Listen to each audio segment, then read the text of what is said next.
আসসালামু আলাইকুম। দেশ এবং দেশের বাহির থেকে যারা আমাদেরকে দেখছেন, প্রচন্ড শীতের কারণেই বাচ্চারা আগুন ধরিয়েছে এবং এরা সবাই খুব আনন্দিত, মাশাআল্লাহ খুব খুশি।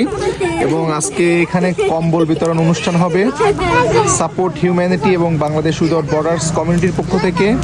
আমরা এখানে কম্বল বিতরণের অনুষ্ঠান হবে আজকে বিকালেই। এবং আজকেই কিন্তু বাংলাদেশে অনেক বেশি ঠান্ডা পড়ছে এবং ছোট্ট ছোট্ট শিশুরা দেখেন কত সুন্দরভাবে তারা কিন্তু আগুন পোহাচ্ছেন এবং সত্যি খুব দারুণ লাগছে।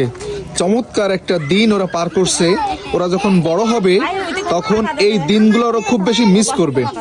সত্যি এটা খুব দারুণ। এবং আপনারা কখনো জীবনে এমন অনুভব এবং অনুভূতিতে জড়িয়েছেন কিনা সেটা অবশ্যই আমাদেরকে কমেন্ট করে জানাবেন। খুব ভালো লাগছে, এই জন্য আপনাদের একটু ভিডিও করে দেখালাম। আসসালামু আলাইকুম। ভিডিওটি শেয়ার করে দিবেন। আল্লাহ হাফেজ।